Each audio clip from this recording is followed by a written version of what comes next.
Bon, allez, c'est parti, on va faire un débrief du Grand Prix, alors un débrief sur l'ensemble de l'organisation du Grand Prix, ce que j'en pense vu que j'ai eu la chance d'y aller, du Grand Prix de France hein, évidemment si vous savez pas de quoi on parle. On va parler un petit peu de tout ça. Vous voyez, j'ai fait je sais pas combien de pages, j'en ai fait 4, hein, 4 pages de notes diverses et variées sur les plus, les moins, les coups de gueule, les trucs plutôt pas mal, il y a quand même des trucs pas mal réussis. Donc on va voir un petit peu tout ça ensemble. Alors premièrement, le circuit Paul Ricard a été rénové dans le début des années 2000 il me semble, puisque avant c'était un tracé avec du sable autour qui a accueilli notamment la Formule 1 plusieurs fois dans sa carrière on va dire de Grand Prix, de circuit. Il a été rénové pour faire un circuit de test, ça s'appelle le HTTT, le High Tech Test Track. Donc c'est un circuit de test, comme son nom l'indique. Donc déjà, il n'est pas fait pour accueillir des spectateurs. Il n'a pas les infrastructures pour accueillir des spectateurs. Donc, premièrement, on part plutôt mal, en fait. Ce circuit a la particularité, quand même, d'avoir été, entre guillemets, un petit peu redessiné. Je crois, il me semble, ou en tout cas, il y a différents, ce qu'on appelle le différents tracés, différents layouts, comme on dit en anglais. Oui, Vettel qui se gourde de chicane, hein, évidemment, parce que quand tu arrives à la chicane, plus personne sait où est-ce qu'il faut tourner, c'est le bordel. Bon, voilà. Autrement, quand même, deux points positifs sur ce circuit, il y a une énorme ligne droite qui s'appelle la ligne droite du Mistral qui débouche sur un virage à fond à droite qui est quand même plutôt pas mal, faut le reconnaître, mais au-delà de ça, le circuit n'a pas d'âme, il est nul, il a aucun charme, c'est un parking, comme tous les autres parkings que Hermann Tilke a construit, et encore le dernier en date, je crois que ça doit être le Circuit of the Americas, le COTA, donc aux États-Unis à Austin, qui est vallonné, qui a quand même des virages intéressants, même si c'est un copier-coller sur le premier secteur sur Maggots, Beckett et Chapelle, mais ça c'est vallonné, grande ligne droite, machin. Bon là c'est tout plat, franchement c'est bon. Je trouve pas énormément de... Voilà, j'étais sceptique déjà au départ, mais ce circuit il est pas incroyable. Il y a du bitume partout, mais alors partout. Pour vous dire, même le parking qu'ils ont construit, enfin qu'ils ont déforesté, ça on va en reparler hein, évidemment, même les parkings hein, qu'il y avait en dehors du circuit avaient plus de charme que le circuit en lui-même, pour vous dire à quel point on partait de très très loin. Alors, faut quand même reconnaître que la région du Var, le sud de la France, etc. Moi j'adore cette région, elle est vraiment très très belle. Ça a toujours été le bordel hein, en termes d'organisation sur les routes, ce genre de choses, ça a toujours été compliqué. Mais c'est pour moi, une des plus belles régions du monde, voire de France en tout cas, voire du monde peut-être. Voilà, j'adore cette région, le sud. Moi j'ai eu la chance de pouvoir aller dans le sud pendant très longtemps dans ma jeunesse pour partir en vacances. Donc, moi j'adore cette région de base. Mais on a reproché pendant longtemps, que ce soit les Anglais, que ce soit aussi les Français d'ailleurs, on a longtemps reproché à Manicourt, qui a été construit d'ailleurs par le contribuable hein, en soi, puisque c'est la France hein, qui a construit le circuit de Nevers-Manicourt grâce à Mitterrand. Je vais pas vous faire un cours là-dessus, mais Manicourt a été construit dans les années 90 je crois, pour justement accueillir un Grand Prix de Formule 1, mais il a été construit dans le but d'accueillir un Grand Prix de Formule 1 et pas dans le but de faire une piste de test. Donc Manicourt a les infrastructures en tout cas des époques années 90, hein, faut pas déconner quand même, d'accueillir quand même un certain nombre de spectateurs. Ils ont des parkings, alors même si ça reste quand même des champs, mais ils ont quand même des parkings beaucoup mieux faits que ici, qu'au Castellet. On dit souvent que Manicourt c'est au milieu de nulle part, ce qui est tout à fait vrai. Dans la Nièvre il n'y a pas grand chose. Nevers désormais c'est une ville qui est complètement morte depuis qu'il n'y a plus le Grand Prix de France. Manicourt est effectivement au milieu de nulle part. Je vais vous mettre une petite image de Google Maps hein, pour vous montrer à quel point effectivement le Castellet c'est pas beaucoup mieux. On va se calmer, hein, on est sur un plateau, dans la forêt au milieu presque d'un maquis, on pourrait appeler ça comme ça, avec des pins tout autour, hein. Donc, et pas d'autoroute parce que Manicourt quand même, je veux dire l'autoroute est adjacente, hein. Voilà, je dis ça, je dis rien, encore une fois, là on est clairement au milieu de nulle part avec des petites routes de partout, alors c'est très joli, c'est très bucolique, c'est très magnifique, mais pour accueillir 50 000 spectateurs, ce n'est pas possible. Alors du coup là-dedans dans cette vidéo faut différencier, je vais vous expliquer donc pour les points positifs et négatifs, mais il va falloir que vous différenciez deux choses pour comprendre bien ce qui s'est passé. Il y a en fait, quand vous faites un Grand Prix de Formule 1, il y a en fait deux organisations on va dire. La première c'est donc la FOM, la Formula One Management, qui est donc la société qui gère la Formule 1, donc toute la logistique, la thune, etc. etc. Bref, la Formula One Management, c'est elle qui décide où est-ce qu'on va faire un Grand Prix, etc. etc. C'est elle qui impose ses conditions au Grand Prix, aux différents Grands Prix à travers le monde, qui dit, bah voilà, d'un point de vue logistique, hein, bien sûr, le paddock, je veux qu'il soit placé comme ça, je veux que les camions ils puissent rentrer par là, je veux que tout soit placé de telle manière, il me faut des pistes d'hélicoptères, etc. pour accueillir les VIP, les pilotes, ce que vous voulez, il faut qu'on puisse rentrer par voiture, etc. Sur la piste, il faut qu'il y ait ce niveau de sécurité, il faut que vous ayez le grade 1, il faut que, voilà, il y a tout un tas de choses que la Formula One Management, en collaboration avec la FIA, décide pour pouvoir organiser un Grand Prix et s'occuper sur la partie qui la concerne elle, c'est-à-dire le paddock et les équipes. Ensuite, on a le promoteur. Ce qu'on appelle le promoteur, c'est celui qui veut organiser le Grand Prix. Ici, c'est un groupe, je sais pas comment on appelle ça, mais il y a un espèce de groupe avec des députés européens, avec monsieur Christian Estrosi, le maire de Toulon, le président du Paul Ricard, je crois. Enfin bon, bref, il y a un petit comité, si vous voulez, qui joue le rôle du promoteur et qui dit bonjour la FOM, on veut un Grand Prix de France, combien on paye, et voilà. Grosso modo c'est ça, et derrière nous on fait l'organisation du Grand Prix autour du paddock, quoi. Grosso modo c'est ça le deal. Donc quand l'organisation le promoteur fait l'organisation, c'est lui qui va gérer tout ce qui est restauration en dehors des tribunes, c'est lui qui va gérer les tribunes, qui va gérer la sécurité, qui va gérer les accès au circuit, c'est lui qui va gérer tout ce qui se passe finalement en dehors de la piste et en dehors du paddock de Formule 1. Donc bien différencié, la Formula One Management elle s'occupe d'amener les écuries Formule 1, Formule 2, GP3 sur le circuit, d'organiser le paddock derrière les stands, et voilà, grosso modo c'est ça qu'elle fait, la Formula One Management. Derrière vous avez donc le promoteur qui lui organise tout ce qu'il y a autour, les parkings, les accès, etc. etc. etc. Bon alors, on va passer aux points positifs et aux points négatifs. D'abord les points positifs parce que quand même il y en a, faut pas non plus abuser, il y a quand même des super bons points positifs pour ce Grand Prix, mais il y a aussi des super bons points négatifs, mais ça on va y revenir. Bon, premier point positif, le paysage autour du circuit, j'adore cette région, je vous l'ai déjà dit. Très clairement quand on était en tribune vous avez un panorama qui est juste spécialement scandaleusement beau et ça on peut le retirer à aucun autre Grand Prix.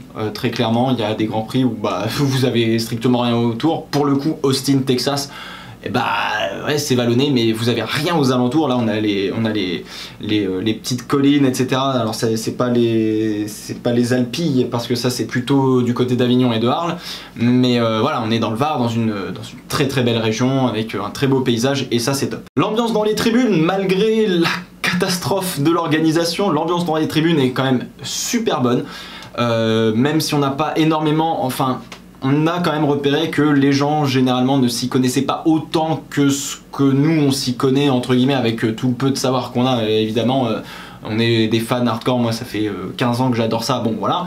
Mais il y en a quand même qui savent pas faire la différence entre Bottas et Vettel par exemple, donc bon c'est pas grave. Mais il y a quand même une super ambiance dans les tribunes. Quand Hamilton a fait la pole position, tout le monde a applaudi, même les fans de Ferrari et vice versa. Donc et tout le monde applaudissait Charles Leclerc, tout le monde a applaudi, le premier ça doit être Alonso qui est sorti pour faire un tour sous la pluie en FP3. Donc il y a quand même des spectateurs qui veulent voir de belles choses et qui, même s'ils sont affiliés et sont fans d'une certaine écurie, vont quand même applaudir et vont quand même encourager ce qui se passe sur la piste, etc. parce qu'ils sont venus voir rouler des grosses voitures, quoi, on va dire. Le spectacle en piste, ça c'est clair et net. Je vous l'ai dit, on a eu F1, F2, GP3 et Master Endurance Légende.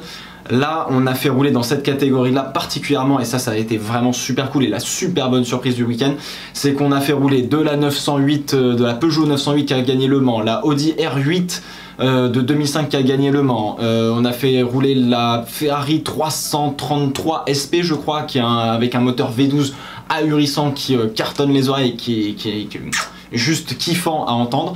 Ils ont fait rouler la 550, alors ça doit être la GT1, je sais plus comment on dit, mais une Ferrari 550 de course, donc au top. La Panos Esperante qui fait un bruit V8 monstrueux américain, enfin bref. On a été servi de ce côté-là, du spectacle en piste, il y en a eu, on a eu de la pluie, on a eu du sec, on a vu des crashs quand même, mine de rien, alors ce qu'on redoutait le plus qui n'arrive pas en fait le week-end. Donc du côté piste, franchement on a été servi. Est-ce qu'on en a eu pour notre argent? Je sais pas, je pense, mais visiblement en tout cas on n'a pas été déçus du côté piste et ça c'est très important. Les quelques animations dans la fan zone qui sont plutôt cool, je dois franchement le reconnaître, même s'il n'y en a pas des masses dans la fan zone, il y a quand même des animations assez cool.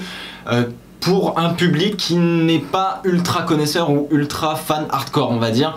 C'est sympa, mais par contre quand nous on y va, on est hyper déçus. Il y a des simulateurs de réalité avec de la réalité virtuelle, des super volants Fanatec, etc. Bah ouais, mais sauf qu'ils jouent que avec des assists, ça freine en ligne droite, enfin bon bref, si vous voulez, l'expérience elle va pas au bout, elle va pour des personnes qui n'y connaissent pas grand chose à la Formule 1, mais dans l'ensemble ça a été plutôt pas mal, je trouve, faut le reconnaître. La fanzone elle est quand même correcte, elle est loin de ce qu'on nous vend, je pense, je trouve en tout cas, mais en tout cas elle est correcte. Il y a eu aussi l'accès à la pit lane le jeudi, mais ça je pense que c'est voulu et organisé par la Formula One Management, de pouvoir justement marcher dans la pit lane, voir de près les écuries, voir de près les voitures. C'est toujours très intéressant et pour le coup moi je l'avais jamais fait et j'ai pas été déçu. On a réussi à avoir Esteban Ocon, je crois que Perez est passé aussi, enfin bon au moment où on y était en tout cas, avant que la sortie soit définitive. Mais voilà, en tout cas on était ouais, plutôt content. La pit lane c'est une bonne chose, mais ça je crois que c'est sur tous les circuits quoi qu'il arrive, et ça c'est la FOM qui l'impose, donc la Formula One Management, et non pas le promoteur du Grand Prix qui impose, on va dire, à la F1 de dire s'il vous plaît on peut regarder, on peut aller dans la pit lane. Bon, voilà. Autre point pas négligeable, et ça je fais toujours attention partout où je vais dans le monde, si je dois voyager dans le monde, c'est de regarder les toilettes. Oui, les toilettes sont un indicateur de savoir si l'événement est bien tenu ou non, et là pour le coup de manière très surprenante, les toilettes sont particulièrement classe quoi, j'ai envie de vous dire.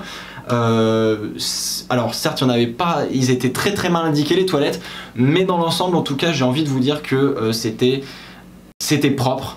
Premièrement c'était très propre les toilettes, je trouve, en tout cas à chaque fois que j'y suis allé c'était propre. J'y suis allé à des horaires visiblement où il n'y avait pas trop de monde, où j'ai même pas fait une seule fois la queue pour aller aux toilettes. Mais je sais qu'en dehors de ça il y avait quand même eu 45 minutes d'attente pour aller aux toilettes, genre de choses. Alors peut-être aussi c'est dû au fait que les toilettes soient mal indiquées sur une carte, ou en tout cas soient pas suffisamment indiquées, mais voilà, en tout cas les toilettes étaient bien tenues. Il n'y avait pas de problème à part peut-être la queue, et voilà, et ils étaient vraiment beaux, c'était pas juste une cabane ou avec un trou dedans quoi, grosso modo c'était vraiment un truc bien posé. La restauration elle est correcte, je vais être tout à fait honnête avec vous, je m'attendais à beaucoup plus pire on va dire, mais je m'attendais à quelque chose de vraiment pire au niveau de la restauration. J'ai été plutôt agréablement surpris. Les prix pour certains vont paraître sûrement chers. Moi j'habite à Paris, je vais vous dire que le Castellet c'est un meilleur rapport qualité-prix que ce que vous avez à Paris. Typiquement vous payez votre sandwich 5 € là-bas, il est pas dégueu, il est pas non plus extrêmement fou, mais il est pas dégueu. À Paris pour 5 € vous n'avez pas le sandwich que vous avez au Castellet, vous avez bien pire malheureusement, ou alors beaucoup plus cher.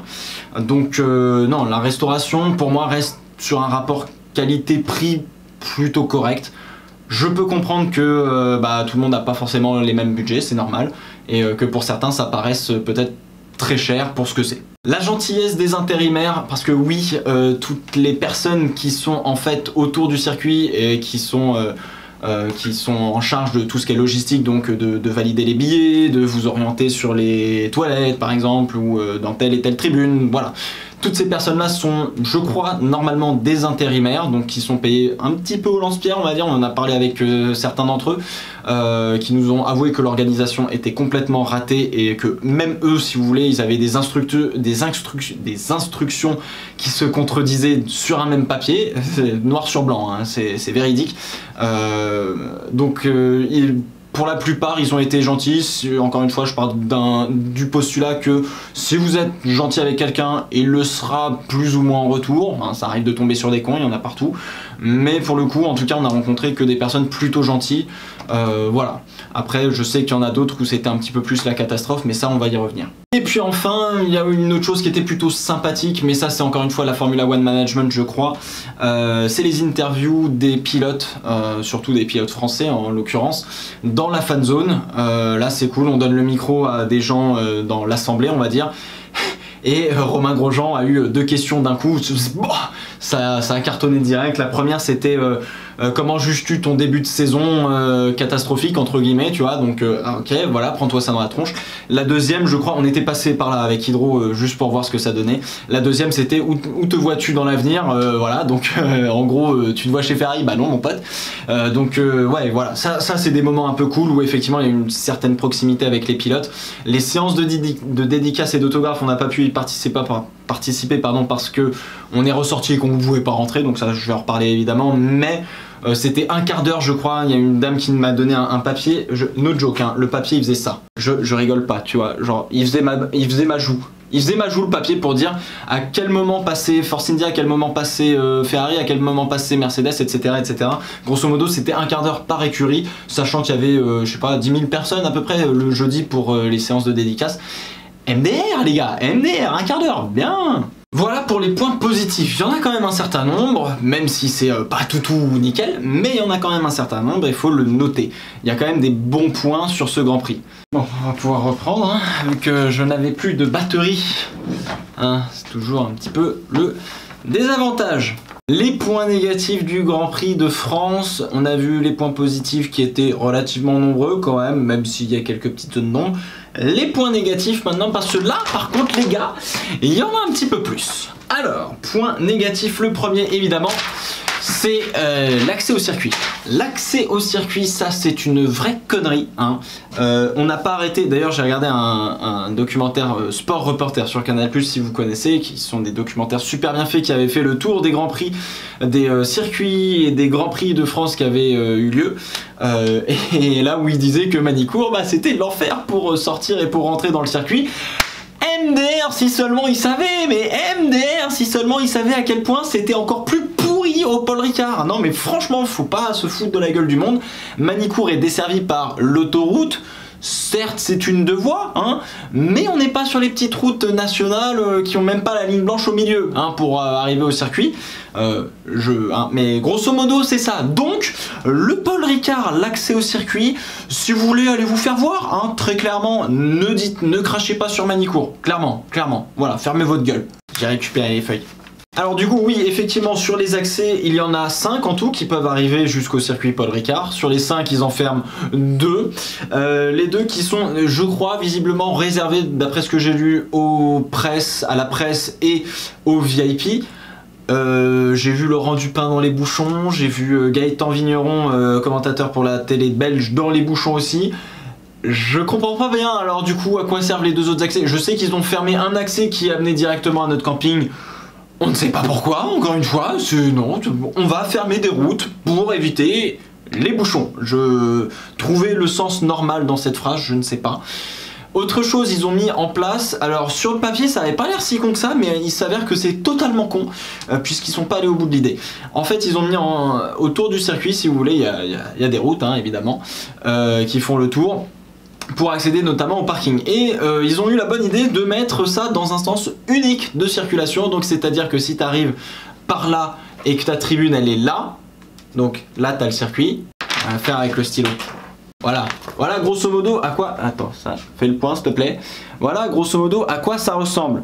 En rond le circuit, autour la route et les accès divers et variés. Donc si tu arrives par ce point ici magnifique, hein, n'est-ce pas, voilà, et que ton parking est là, tu ne peux pas faire ça directement, tu fais tout le tour avec les embouteillages et tu arrives, eh bien on va dire à la fin de la FP2 ou voire au Masters Endurance Legends. Voilà, hein, alors que tu es parti à 8 h du matin. Très intelligent ça, très intelligent. Seulement, tu vois, ils ont fait la même chose pour l'entrée et pour la sortie. Donc, ça veut dire qu'une fois que tu es dans le flux de circulation d'entrée, et que toi tu veux sortir, comme nous ça a été le cas pour aller à Marseille, tu te retrouves dans les bouchons de ceux qui veulent entrer. Non oui parce que donc du coup il n'y avait qu'une voie, hein, c'est-à-dire que l'autre voie sur le côté c'était réservé soit aux connards qui voulaient doubler tout le monde et qui se faisaient arrêter par les gendarmes et qui les laissaient repartir sans rien parce que les gendarmes s'en foutaient et que je pense qu'ils avaient dû avoir des ordres pas très sympas ou alors complètement nuls de la part du préfet, hein, je sais pas qui est le préfet, j'en ai rien à foutre. Et puis effectivement j'ai envie de vous dire il y avait une voie de circulation qui servait donc effectivement à rien, qui aurait très bien pu servir justement pour évacuer les gens qui avaient envie de partir, mais non, visiblement c'est trop compliqué. Bref, si vous avez un petit peu suivi, les journalistes, les étrangers, tous ceux qui en fait circulent, on va dire, enfin vont de paddock en paddock et de Grand Prix en Grand Prix, qui sont on va dire à l'année avec le paddock, tous ont dit que c'était une catastrophe et qu'ils avaient rarement vu ça de toute leur vie, pour vous dire que c'est pas un problème inhérent ou que c'est la première édition de quoi que ce soit, c'est juste que les infrastructures ne sont pas bonnes pour pouvoir circuler autour du circuit. Ce n'est pas fait pour accueillir 50 000 personnes. On n'accueille pas 50 000 personnes dans un maquis, sauf si tu veux faire un paintball. Vous avez sûrement dû aussi entendre parler de l'histoire de Vettel et de Grosjean qui se font arrêter en voiture par les gendarmes en essayant d'arriver au circuit. Grosjean répondant s'il n'y a pas de pilote comme nous, il n'y a pas de show. Ce à quoi le gendarme a gentiment répondu je m'en fous. Ce qui, je pense, en me mettant à la place du gendarme, en voyant le bordel que tu dois gérer et que tu vois le flot incroyable de circulation que tu te prends dans la gueule sans compter, évidemment les insultes parce que les gens se déchaînent, hein, évidemment, c'est la faute des gendarmes, alors que c'est pas leur faute, c'est les mecs du dessus qui, eux, arrivent en berline noire et passent par le paddock, etc. et disent après « Ah oui, c'était très bien cette organisation ». Non, voilà, donc effectivement le gendarme en avait peut-être un petit peu marre et a dit à Romain Grosjean qu'il s'en foutait, ce à quoi Romain Grosjean a répondu par une magnifique accélération et donc un délit de fuite, je note, hein, évidemment, ce qui est interdit par la loi accessoirement, monsieur Grosjean. Voyez un petit peu l'image que ça rejette sur Sébastien Vettel, qui est un Allemand. Hein. Je vous rappelle, l'Allemagne, généralement, ça marche très droit, c'est jawohl, hein, voilà, ça va droit. Hein. Pour aller à Hockenheim, par exemple, vous mettez 10 minutes hein, de circulation, on va dire. Spielberg en Autriche, ça doit être vraisemblablement la même chose. Donc, imaginez Vettel, hein, quand même, qui, Grosjean répond à un gendarme, quoi, c'est un militaire. Je rappelle, les gendarmes sont des militaires, contrairement à la police nationale. Les militaires, d'accord? Et puis après, il tape une accélération en mode on s'en fout. Non, belle image de la France, beau respect des valeurs de la République, beau respect du corps militaire hein, qui nous protège accessoirement des envahisseurs et parfois aussi malheureusement des attentats terroristes. Non, je trouve que ça me donne une très belle image. L'ouverture des parkings, au départ ils voulaient ouvrir les parkings au fur et à mesure que ça se remplissait, très mauvaise idée ça encore une fois, donc du coup le samedi, non ou le vendredi peut-être, ou le samedi je crois, ils ont ouvert tous les parkings d'un coup, dès 6h30 du matin, donc beaucoup plus tôt que prévu. Mais non, visiblement, je pense que l'information n'est pas passée jusqu'aux gendarmes, ou alors les gendarmes n'ont peut-être pas Twitter, mais ça je ne crois pas, ils ont bien Twitter les gendarmes. Effectivement, problème de relais d'information, hein, puisqu'on est arrivé, on nous a dirigé directement dans un parking et pas le bon, sinon ça aurait été trop beau, évidemment. Donc effectivement, tous les parkings étaient ouverts, mais n'étaient pas accessibles. Oui, parce que quand tu ouvres un parking, il faut le rendre accessible. Là, il y a encore une fois une petite distinction qui ne fonctionne pas, je pense, dans le cerveau des organisateurs. Il y a un vrai problème. Donc beaucoup se sont retrouvés par exemple au virage de Signes qui est à la fin de la ligne droite du Mistral, donc ce parking là, et qui était en tribune à Sainte-Baume qui est en fait au début de la ligne droite du Mistral et qui se tape à peu près 5 km à pied, hein, non peut-être pas 5, allez 2-3 km à pied, rien que pour le plaisir d'avoir garé la voiture un petit peu loin. Parce qu'on les a envoyés là-bas tout simplement, oui. Et puis 45 € évidemment, hein, si vous prenez le pass 3 jours parking c'est 45 balles, on va en reparler. Les parkings justement, si on continue un peu sur les parkings ont été fraîchement déboisés et ouais déboisés, improvisés aussi, hein, fraîchement improvisés, fraîchement déboisés. Je suis sûr que ça va plaire aux écolos, ça encore une fois, il y a eu une espèce de déforestation, il y avait des copeaux de bois partout. En fait le parking c'était un tapis de copeaux de bois, de petites bûches par-ci par-là et quelques arbres qui traînaient et qui restaient, qui avaient survécu, on ne sait pas trop comment à vrai dire. Voilà, à Manicourt au moins c'est un champ, c'est grand, c'est large, c'est-à-dire que tu peux sauter et voir ta voiture à l'autre bout du parking. Là tu peux sauter, tu ne verras que dalle, à part un flot incroyable de voitures et quelques arbres, évidemment. Évidemment, hein, les allées sont très mal indiquées, ou en tout cas c'est peut-être des chemins de terre dégueulasses. On a vu quand même des Porsche arriver dans le parking et une 488 GTB, oui, quelqu'un est venu avec sa Ferrari se garer dans ce parking de merde, on peut le dire. Je ne sais pas comment il est ressorti, sachant qu'il y a eu l'orage après et que tout était embourbé, mais ça on va en reparler encore une fois. Pas de numéro évidemment sur les places de parking, hein, faut pas pousser trop loin non plus. En gros si vous voulez, si on allait en Corse et qu'on se garait tous dans le maquis, ça revenait à peu près au même, grosso modo, sauf qu'on polluerait le maquis. Mais ça ne reste que mon avis, voilà. Donc évidemment, hein, on ne retrouve pas sa voiture du premier coup, ça m'est arrivé 2 fois tout de même, sachant que l'orage arrivait. C'est arrivé à French Devil et à Burgrid qui ont passé un sale quart d'heure sous l'orage d'ailleurs, des grosses gouttes, hein, je sais pas combien il est tombé de centimètres de pluie, mais après le Grand Prix c'était compliqué, ils ont galéré, on a dû aller les chercher pour retrouver la voiture de Alban, de Wallen. Non, ouais, c'est... Non, tu la retrouves pas comme ça direct, ta voiture. Et puis quand on parle du parking, il y a aussi un énorme manque de sécurité. Alors, je parle pas de sécurité de se faire fracasser la vitre de sa voiture, bien que j'étais immatriculé 75, ça n'a pas posé de problème, et j'ai pas eu de rayures, donc tant mieux. En même temps, il y avait beaucoup de monde. Hein. Non, le problème de sécurité vient du fait d'avoir des parkings autant improvisés. Je m'explique. Je vous rappelle, je vous l'ai dit, que les parkings étaient fraîchement déboisés, déforestés, improvisés, ce que vous voulez. Bref, il y avait des copeaux de bois partout sur le parking. Nous sommes sur un plateau, nous sommes entourés par une forêt de pins. Dans le sud, généralement, il peut arriver que de temps en temps, il y ait un petit couillon qui balance sa cigarette ou alors qui gare sa voiture près avec l'échappement chaud à côté d'une botte d'herbe ou je sais pas quoi. Et du coup, qui enchaîne un petit incendie. Oui, vous n'êtes pas sans savoir qu'il y a forcément des incendies dans la région du Var ou même dans les Bouches-du-Rhône, on va dire. Comment vous dire? Et si c'était arrivé aux alentours du circuit? Ah! Comment on est vaincu 50 000 personnes bloquées sur un circuit qui vont être probablement entourées par des flammes. Hein. Je vous rappelle que le parking est jonché de copeaux de bois, le bois dont on se sert depuis la nuit des temps à peu près, pour faire du feu et se réchauffer. Là, pas besoin de se réchauffer, très clairement, mais voilà, si ça prend feu, les voitures prennent feu, il y a de l'essence dans les voitures aussi, accessoirement, je sais pas, pour ceux peut-être qui sont tombés en panne sèche, voilà. Mais tout prend feu, on fait quoi? On se réfugie à l'intérieur du circuit? Faut-il encore qu'on ait l'autorisation, que les gendarmes s'en foutent pas trop? Comment on fait pour évacuer 50 000 personnes, monsieur Estrosi? J'ai une vraie question là, pour le coup. Comment ça se passe? J'attends une réponse. Je l'aurai jamais. J'attends une réponse de savoir comment on évacue 50 000 personnes d'un incendie en plein milieu de nulle part, comme à Manicourt. Au moins là-bas, on est sûr qu'il n'y a pas forcément d'incendie, pas comme dans le Var. Ah oui non, on balance des canadaires sur vos gueules les gars, c'est sympa quand même. Et si vous avez oublié le kawaii dans la voiture, toute sortie est définitive. Alors évidemment, pour ajouter un peu plus d'humour à ce parking, non c'est le parking de l'humour, incroyable. Eh bien effectivement, on pouvait acheter sa place de parking 45 € pour les 3 jours.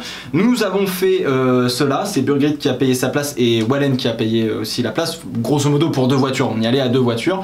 45 balles, vous rentrez le matin, personne ne vous demande si vous avez un pass ou pas, machin truc. En fait on vous vérifie à la sortie. Ouais, c'est logique. Je peux comprendre la logique, mais quand tu payes en avance un parking généralement, ou alors que quand tu veux que le parking soit payé absolument, tu le fais payer à l'entrée et pas à la sortie, vu que c'est un tarif unique et c'est pas aux heures ou au temps que tu passes sur le parking. Donc du coup ils ont eu la bonne idée, certains ont eu la bonne idée de se dire oh bah tiens moi je vais pas payer, je vais rentrer, et puis à la sortie, au bout d'un moment, au tout début ils ont commencé à faire ah non mais il va falloir payer en ligne.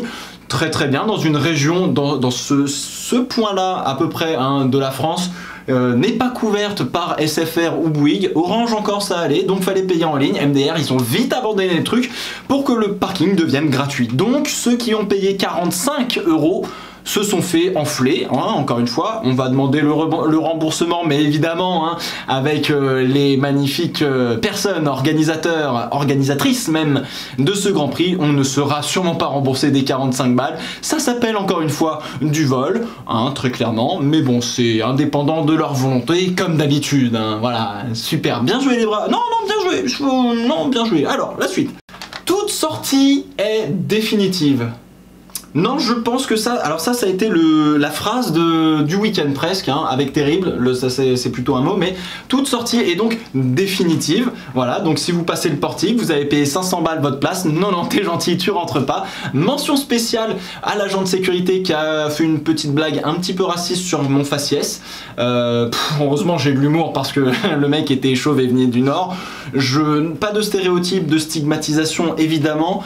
J'ai de l'humour, je rigole de tout, je rigole de tout ce qui peut se passer sur le monde parce que vaut mieux en rire qu'en pleurer, mais quand même ça fait drôle quand on vous dit qu'on laisse rentrer que au faciès et en te regardant avec un grand sourire en disant voilà derrière tu sais ce que je pense.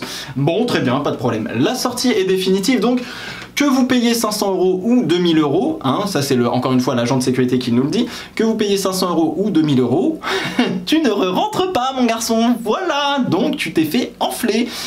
Je ne sais pas comment ça se passe sur les autres circuits, je peux comprendre la mise en place d'une telle mesure, je vais vous l'expliquer. puisque je l'ai noté. En fait, le fait de ne pas pouvoir ressortir vous oblige derrière que si vous avez oublié un kawaii, si vous avez oublié un parapluie par exemple, c'est fait pour que vous ne puissiez pas aller le chercher. Et pourquoi cela? Puisque vous pouvez l'acheter dans l'enceinte du circuit. Et oui mes enfants, et il faut penser un petit peu à l'argent quand même, et oui, et au business. En soi, je comprends, je suis à la place des organisateurs, je peux mettre en place une mesure similaire. C'est vrai que c'est... Est-ce que c'est absolument nécessaire de dire toute sortie est définitive? Je ne sais pas. Par contre, je comprends la mesure dans le sens où effectivement on veut pousser à l'achat, ce qui est tout à fait normal. On est dans une société qui est une société de consommation, donc on va vous pousser forcément à l'achat. Et c'est à vous de faire attention avec ce que vous prenez. Et de toute façon, c'était marqué un petit peu partout sur tous les billets. C'est juste qu'on n'a pas regardé et qu'on s'est dit bah, on s'en fout, on part et on re-rentre. Perdu. Donc c'est fait pour pousser justement les gens à acheter. Si tu oublies ta glacière, bah, on va te pousser à aller acheter le sandwich à 5 balles. Si tu as oublié ton parapluie, on va te pousser à acheter le parapluie Mercedes à 80 €. Voilà, faut un petit peu faire le truc. Donc effectivement, toute sortie est définitive. Je crois que j'ai vu dans les commentaires des vlogs d'ailleurs que du côté de Sainte-Baume, ils étaient plus cool apparemment sur le dernier ou l'avant-dernière journée. On n'a pas retenté l'expérience pour être tout à fait honnête avec vous. Hein. Une fois qu'on s'est dit qu'on sortait, on sortait vraiment. Puisque voilà, hein, toute sortie est donc définitive, que vous payez 500 ou 2000 €. Ce n'est pas mon problème, l'a dit l'agent de sécurité. Vous vous démerdez, vous ne re-rentrez pas. Voilà, j'en ai rien à foutre, comme un petit peu le gendarme. Parlons un petit peu des intérimaires, voulez-vous, on en a croisé des très sympathiques qui nous ont d'ailleurs dit effectivement que eh bien, certaines personnes en bas des tribunes qui checkent votre billet pour savoir si vous avez le bon billet pour entrer dans la bonne tribune, parce que toutes les tribunes ne se valent pas. Certaines tribunes sont à 500 €, comme la tribune de départ-arrivée avec qui j'étais, avec Hydro, Giggs et Wallen, pardon. La tribune de Jeff qui était à la chicane était à 250 me semble-t-il, je crois, ou 350, je sais plus. Donc voilà. Et tout le monde n'a pas accès à la même tribune puisqu'il y a des places assises. Eh oui. Donc du coup, eh bien il y a certains petits chenapans intérimaires qui s'occupaient de scanner évidemment votre billet, savoir si vous aviez le droit de rentrer. Et d'autres s'en foutaient complètement. Du coup, quand vous avez payé votre passe enceinte générale à 40 €, eh bien certains filous arrivaient à se retrouver sur une tribune assis. Sur la tribune de départ-arrivée, alors que moi personnellement j'y ai mis 500 € de ma poche. Comment vous dire GP de France? Est-ce que vous avez quelque chose à répondre à ça? Parce que non, faut le dire quand même, hein. Quand je paye 500 € et que le mec à côté vient s'asseoir et dit « Ah, moi j'ai payé 40 balles, regarde j'ai le bracelet, enceinte générale poteau !» Oui, bien sûr. Bien sûr. Alors, dans ce cas-là, moi j'aurais le droit avec 500 € d'aller un petit peu plus partout, quoi. Du coup, j'ai le droit d'aller partout. Sauf que j'aimerais bien aussi aller dans la tribune de la chicane, retrouver mes potes accessoirement. Mais non, non. Donc voilà, il y a des petits chenapans qui sont... bien joué, non, franchement, bien joué. On est une vraie nation de crevards, comme d'habitude. C'est une belle image à donner aux nations étrangères et à toute l'Europe. La tribune de départ arrivée, parlons-en. Il y a marqué tribune couverte. D'accord, donc pour ceux qui sont au premier rang, ça se passe comment? Parce que eux, ils ont eu du soleil tout le temps, parce que si t'as envie de bronzer, c'est bien. Les FP3, ça s'est passé un petit peu autrement, par contre. Voilà, la pluie, ça, par contre, tout le monde, non. On dit qu'elle est couverte. Je sais plus si le billet mentionnait effectivement qu'elle était à moitié couverte, mais en tout cas, voilà, c'était pas top. En tout cas, c'est du génie de dire qu'elle est couverte et puis finalement de mettre en petit astérix, elle est à moitié couverte, poteau, voilà. Le gravier partout, presque dans toute la fan zone, ça aussi c'est une très bonne idée, surtout pour les personnes à mobilité réduite, comme RC Alex qui fait partie donc de la Race Clutch, qui faisait partie de la Race Clutch, ou en tout cas des aficionados de la Race Clutch, qui lui est en fauteuil roulant, et qui, alors malgré les accès pour les personnes à mobilité réduite, pour la fan zone, il s'est retrouvé un petit peu enlisé dans le gravier, voilà, donc il faisait c'est vrai qu'on n'y pense pas assez pour les personnes à mobilité réduite de faire un Paris Dakar sur le Castellet. Voilà, tu vois, c'est tout en un, quoi. On a le rallye, on a la piste, on a le parking, c'est génial. Le fabuleux show aérien de la patrouille de France, mais qu'est-ce qu'il était beau! Surtout quand t'es dans la tribune principale et qu'il se passe derrière toi. Oui monsieur, derrière toi. Magnifique, la patrouille de France qui passe derrière. Très bien, je peux vous dire que quand vous payez 500 balles et que les petits gus à la chicane qui payent 250 balles voient le spectacle en grand, oui, ça a hué hein, dans les tribunes, très clairement, ça a hué haut et fort et ça a gueulé remboursé, comme un bon français, j'ai envie de vous dire.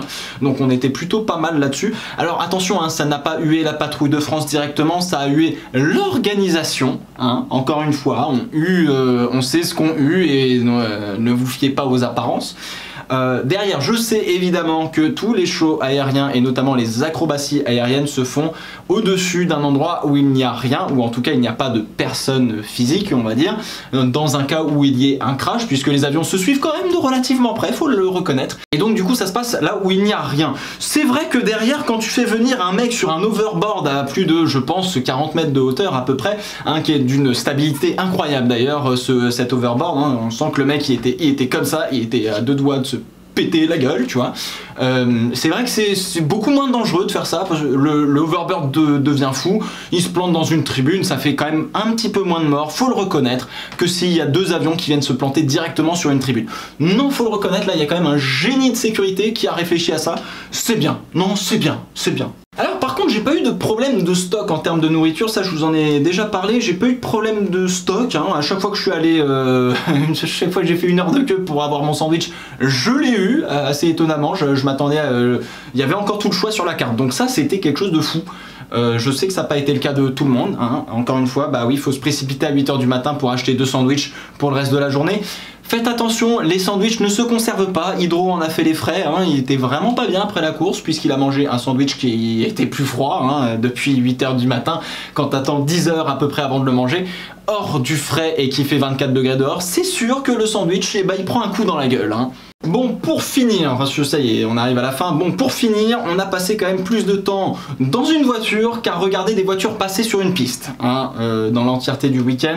Je sais pas combien d'heures j'ai passé derrière un volant, mais en tout cas, c'était pas pour ça que j'allais au Paul Ricard être derrière un volant. J'étais plutôt parti pour m'asseoir et regarder les autres derrière un volant, mais non, ça s'est pas passé comme ça. En témoigne cette bouteille de Ricard, évidemment, ramenée par Monsieur Burgrid. Je vais essayer de vous la montrer, voilà. Alors, vous voyez qu'on a bu que ça, hein, très clairement, on a bu que le début de la bouteille. Vous savez pourquoi? Puisque nous avons passé l'entièreté de nos soirées dans les bouchons, et boire ou conduire, eh bien, il faut choisir, effectivement, et nous respectons la loi, pas comme certaines personnes, évidemment, de l'organisation du Grand Prix. Donc, la bouteille de Ricard, si vous voulez, eh ben, elle est encore pleine. Oui, monsieur Ricard, c'est quand même le comble d'aller au circuit Paul Ricard et de ne pas pouvoir boire un Ricard. Merci encore une fois à l'organisation du Grand Prix de France et les embouteillages pour bien le fait de ne pas boire de l'alcool, encore une fois, hein, à consommer avec modération. Là, non, même modération, si tu veux, il y va un peu plus fort, hein. Donc évidemment, autant vous dire que toutes les vidéos qu'on avait prévu de faire au camping, puisqu'on avait un camping, évidemment, notamment un Grill the Grid, notamment un débrief, hein, par exemple, voilà, on n'a pas pu les faire, hein. Et d'ailleurs, on n'a pas non plus vraiment pu, profiter de notre magnifique camping qui était tout de même un 4 étoiles, je tiens à le préciser, un camping 4 étoiles, très très bien, un petit peu chaud à l'intérieur, mais ça allait, très très sympa ce camping. Bon, on n'a pas profité, hein. On a profité juste pour dormir et on se levait très tôt pour partir au circuit. Donc encore une fois, une super, on est venu vraiment que pour le Grand Prix, hein. Là ça c'est sûr, on n'est pas venu visiter la région, hein. Ou en tout cas peut-être les abords du circuit. Parce que oui, c'est sûr que quand tu rentres à 23 h, tu te lèves à 5 h et que t'as que à peu près 6 heures de sommeil. Parfois un petit peu moins, hein. On est rentré le samedi soir à 23 minuit, le temps de discuter un petit peu quand même, de faire un débrief de la journée même si on était crevé, que tu te lèves à 4 h 30 le matin pour aller au Grand Prix, t'arrives à 6 h 30 sur place, la course n'est que dans 10 heures, hein, faut le reconnaître, la course n'est que dans 10 heures. Non, c'est bien, encore une fois, hein, on a beaucoup de temps à perdre. Il y a la fan zone qui est bien, hein, toujours. Alors du coup, est-ce que j'ai kiffé y aller ou pas? En revenant, en prenant un peu de recul, j'ai pas autant kiffé que ce que je voudrais. On était avec des potes, on a rencontré beaucoup d'abonnés et je sais qu'il y a beaucoup d'abonnés qui nous regardaient du regard et on vous a vu, hein, non, on vous a vu, nous regarder comme ça de loin, on s'est dit peut-être qu'ils sont timides, c'est pas grave, écoutez, venez, n'ayez pas peur, on mange pas, on ne mord pas, pardon, on mange quand même, mais on ne mord pas. On a rencontré quand même beaucoup d'abonnés, etc. Donc d'un point de vue humain, on a quand même plutôt bien kiffé, faut le reconnaître. Maintenant je suis dégoûté. Je suis plutôt dégoûté dans l'ensemble du week-end, de l'organisation. Ça a été tellement lourd que... pour les peu de moments de joie de voir des Formule 1 sur la piste, de voir la Master Endurance Series, etc., de rencontrer des abonnés, etc., si vous voulez, il y a tellement eu d'aspects négatifs que le positif n'arrive pas à rebalancer et à mettre au neutre, au minima, et non. Ouais, je suis plus dégoûté de ce week-end que heureux, même s'il y a de très très bons moments qu'on a passés et qu'on a beaucoup kiffé. Dans l'ensemble, je suis plus dégoûté qu'heureux. Pour conclure, est-ce que ça vaut le coup d'y aller, de payer 500 € pour avoir une place gold, hein, pour le coup, et est-ce que je vais y retourner, puisque vous avez été nombreux à me poser la question. Alors, le coup d'y aller, oui, non, clairement, si vous voulez y aller, oui, à une condition. Payez-vous un pass paddock à 5000 €, hein. Arrivez en hélicoptère pour éviter les bouchons, et là je pense que vous surkifferez votre expérience de la Formule 1. Par contre, si c'est en dessous de ça, c'est pas la peine d'y penser, je pense. Très clairement, non, n'y allez pas, n'y allez pas. Je vous rappelle, par rapport à d'autres compétitions, que ce soit les 24 heures du Mans, que ce soit même, je pense, l'Indy 500, que ce soit le rallye, que ce soit n'importe quelle autre compétition, la Formule 1 reste très chère par rapport aux autres. Cependant, il faut noter quand même que le Grand Prix de France de Formule 1 est l'un des plus chers en Europe, ce qui n'est pas compréhensible. Je comprends pas pourquoi la France devrait être l'un des pays les plus chers en Europe, comparé à l'Autriche, à la Grande-Bretagne, etc., etc. Je ne sais pas, je vous avoue que je crois que la tribune principale en gold à 500 €, je crois que c'est la plus chère en Europe. Pourquoi? Je ne me l'explique pas, je ferai mes recherches, mais je ne sais pas. Donc mettre 500 € l'année prochaine, c'est sûr que non, je ne remettrai pas 500 balles l'année prochaine dans un Grand Prix de France. Est-ce que je vais revenir au Grand Prix de France? C'est un nom définitif, hein, N-O-N, pour ceux qui ont du mal avec la langue française, no, pour la langue anglaise. Non définitif, parce que c'est juste un scandale. Que ce soit, c'est un nom définitif, que ce soit la première fois qu'on réorganise un Grand Prix, non, encore une fois, c'est pas une excuse. Le truc, c'est que, effectivement, faut se rendre à l'évidence, le circuit de Paul Ricard n'est pas fait pour accueillir un Grand Prix de Formule 1, dans le sens où c'est un circuit de test et non pas un circuit de Grand Prix où on peut accueillir 50 000 spectateurs. Les tribunes ne sont que temporaires.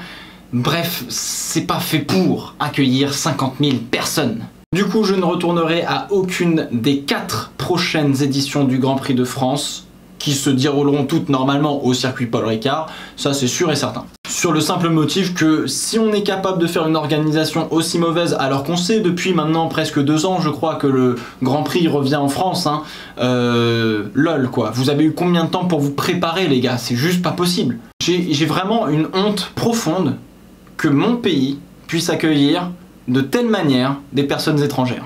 Vous imaginez l'image qu'on rend aux autres pays grâce à cet événement d'une ampleur magnifique selon certains? Alors évidemment, hein, quand je dis certains, on va pas parler des politiques, hein, gauche, droite, centre, extrême gauche, j'en ai rien à foutre. Je fais pas de la politique, je m'intéresse pas à la politique, ça fait longtemps que j'en ai rien à foutre. Il faut quand même remercier monsieur Christian Estrosi d'avoir ramené le Grand Prix de France en France, hein, tout simplement.